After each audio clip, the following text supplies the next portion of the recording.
Hello friends, आज मैं आपके लिए लेकर आया हूँ कैलेंडर का उपयोग किए बिना हम किसी भी तारीख से कोई सा भी दिन कैसे निकाल सकते हैं। कोई सी भी तारीख हमें पता हो, हम बिना कैलेंडर की सहायता से उसका दिन निकाल देंगे। उसके लिए हमें यहाँ पर कुछ सीखना पड़ेगा। सबसे पहले हमें ये कोड याद होने चाहिए।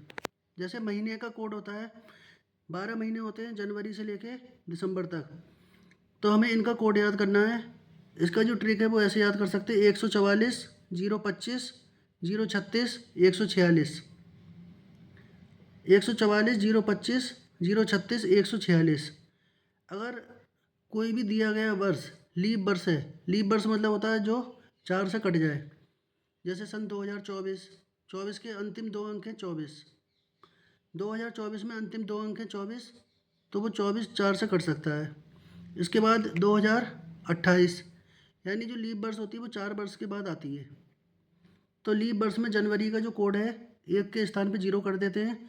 फरवरी का जो कोड है 4, 4 के स्थान पे हम 3 कर देते हैं। ये केवल लीप वर्ष की कंडीशन में ही होता है। उसके बाद जो शताब्दी वर्ष होती है, शताब्दी का कोड हमें देखना है। 19वीं शताब्दी, 20वीं शताब्दी, 21वीं, 22वीं, ऐसे करके कोई सी भी शताब्दी वर्ष हो। शताब्दी का कोड हमें याद रखना है 0642। यही बार बार रिपीट होता रहता है। 19वीं शताब्दी से हम शुरू कर रहे हैं 0642, 19, 20, 21, 22, फिर दोबारा से रिपीट हो जाएगा 0642। इसके बाद 27वीं शताब्दी, 28वीं, 0642। यही क्रम आगे पीछे चलता रहेगा।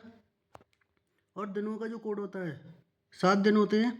सबसे पहला दिन होता है रविवार, दूसरा सोमवार। इसी तरह से जो दिन का कोड है, जैसे एक कोड आया तो दिन होगा रविवार, सोमवार के लिए 2 आएगा, मंगल के लिए 3 आएगा। इसी तरह से अब हमें इन कोड की सहायता से किसी भी दी गई तारीख से दिन निकालना है।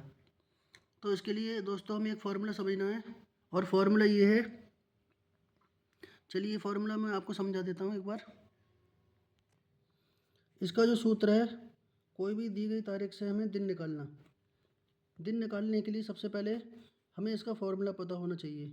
फार्मूला होता है, सबसे पहले हम लिखते हैं डेट प्लस, उसके बाद हम लिखते हैं महीने का कोड, मंथ यानी महीने का कोड। उसके बाद हम लिखते हैं शताब्दी का कोड।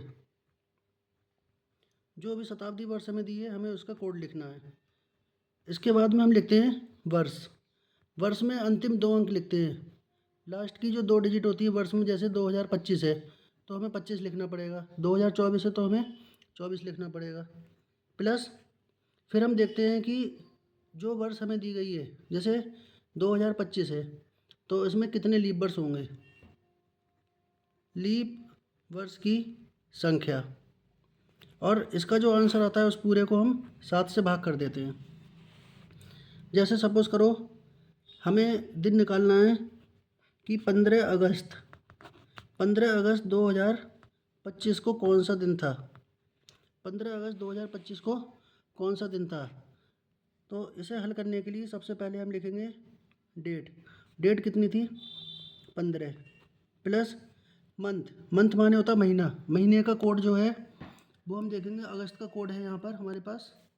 अगस्त का जो कोड है वो है 3, तो हम यहाँ लिखेंगे 3। इसी तरह से शताब्दी, जैसे सन 2025 है, इसमें शताब्दी कौन सी है, 20, 20वीं शताब्दी। इसी तरह से 1945 होता तो शताब्दी होती 19।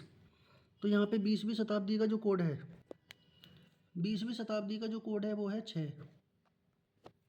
तो हम यहाँ 20वीं शताब्दी का कोड लिखेंगे 6, प्लस वर्ष। वर्ष की लास्ट की 2 डिजिट, जैसे सन 2025 है, इसमें वर्ष हैं 25, प्लस लीप वर्ष की संख्या।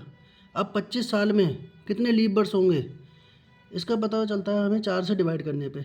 जैसे यदि हम 25 को 4 से भाग करें तो कितने बार कटेगा, 6 बार।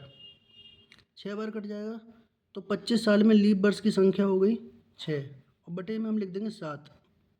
इस सूत्र के हिसाब से 15 लिखा पहले हमने, अगस्त का कोड हो गया 3, 20वीं शताब्दी है, 20वीं शताब्दी का कोड है 6, वर्षों की संख्या हो गई 25, और 25 साल में लीप वर्ष होते हैं 6/7। अब हम इन सभी संख्याओं को प्लस करेंगे तो इन्हें जोड़कर आ गया 55। बटे 7। यदि हम 7 से 55 को भाग करें तो ये कटेगा 7 बार। 7 से 55 को भाग करने पे ये 7 बार कट जाएगा और शेषफल बचेगा 6। 7 सही 6 बटे 7, जितना शेषफल बच रहा है। अब जैसे यहाँ पे शेषफल कितना बचा, 6। 55 को 7 से भाग करने पे 7 बार कट गया, लेकिन यहाँ शेषफल बच रहा है 6, क्योंकि 7 से 6 कटेगा नहीं, तो यहाँ पे शेषफल हो गया 6।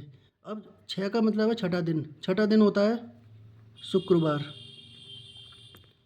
इसलिए 15 अगस्त 2025 को शुक्रवार था। दोस्तों आप चाहें तो इसका स्क्रीनशॉट भी ले सकते हैं। इसी तरह से मैंने यहाँ पे काफ़ी क्वेश्चन को सॉल्व किया है।